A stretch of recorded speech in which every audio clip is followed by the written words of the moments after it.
Tragedy struck at a private lounge near Royal Kitchen Junction, Ifite-Awka, Awka South local government area of Anambra State last Thursday when a male student of Nnamdi Azikiwe University, Awka, jumped from a three-story building and died.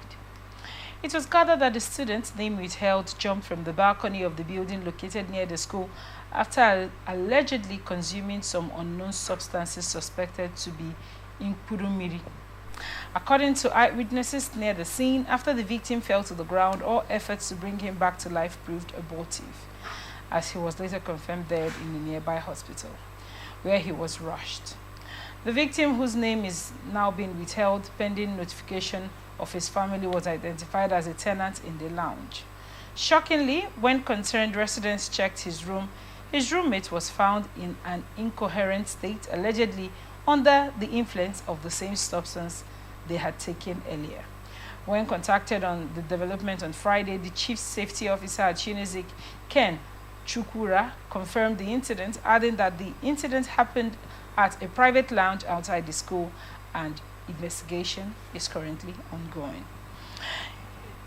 We just talked about the story where it is alleged that there was drug in the car and that was what caused the entire scuffle. Now, this new report shows a young man under the influence, Bromiri, and jumping off, you know, it's called Ice. I think the street name is Ice or something like that. So I think the street name is Bromiri should be a street name because Bromiri is an Igbo word, so I think it's a euphemism, or not, maybe not necessarily euphemism, an alternative name for whatever the name is. The English name is. Yeah. Now, has jumped.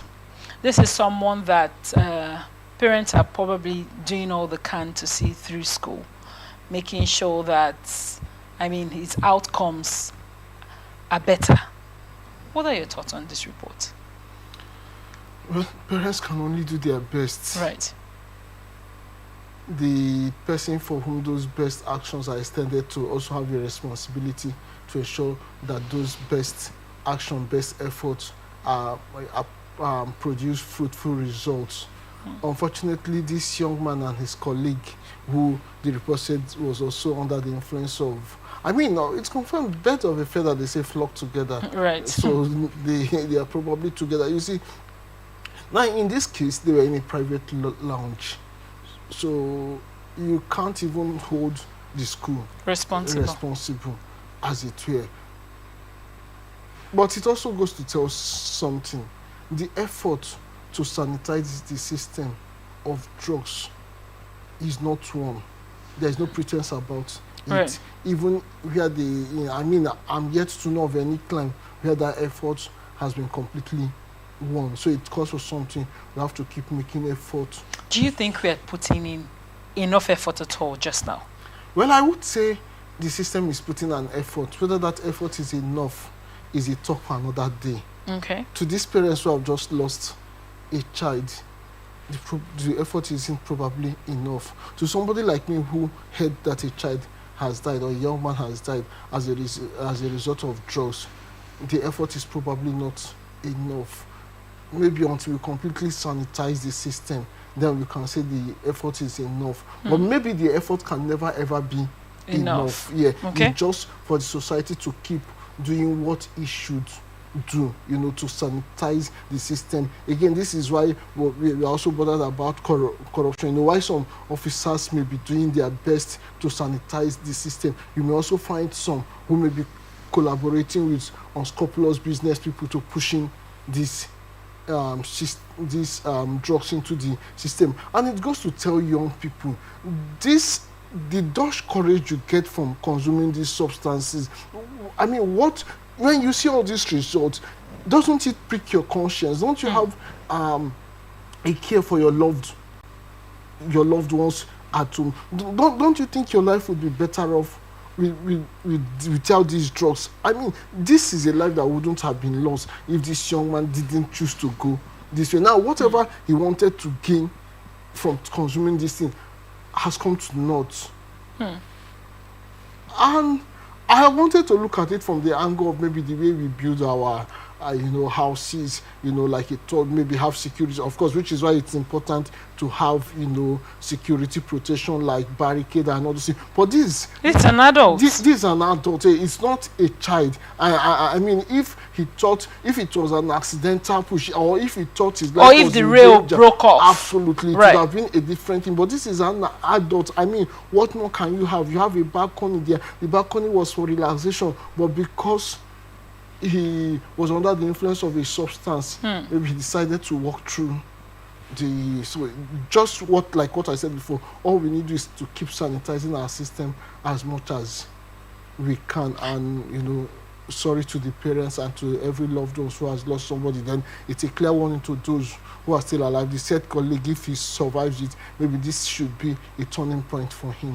All right, thank you so much. But before we move on to our next discourse, I wanted to gather I read an article yesterday or early this morning, and the article was centered around the fact that most of this negative vices, especially this whole drug thing, is not even centered around children that you say come from poor families. Sometimes well-to-do parents, even private institutions, you have people over there that have support of parents, support of family, still go into the drug trade.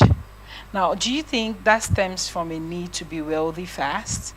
Do you think it stems from, now to the people taking it, do you think it stems from a need due to peer pressure?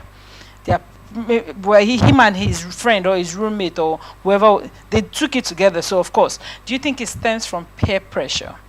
Do you think it stems from, I don't know, a minor high, but to what end?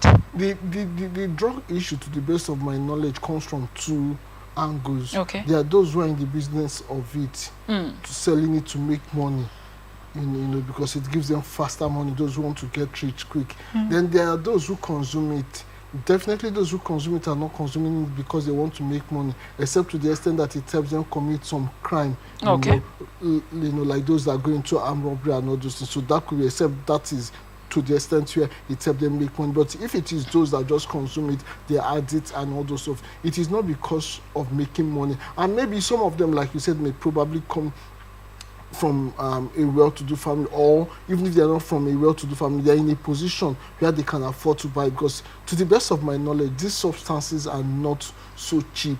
So a guy whose primary focus is how to eat may not use the money to go for drugs. So for the guy who takes drugs, I don't think his primary focus is how to eat, even if he has to sacrifice food, but maybe how to get high. There is this false feeling of superiority. Some it's even peer pressure, like you said, and others it may be, which may also be related to peer pressure to impress, some crazy stuff for which they do it. Some even tell you they do it so as to get some confidence. Maybe you want to talk to a girl, as crazy as that is, so you take some things that will make you high so you can, so it's that's why it's called Dutch courage. It's a false courage, although the term Dutch courage commonly comes from consuming of alcohol. It gives you a false courage that ordinarily you wouldn't have.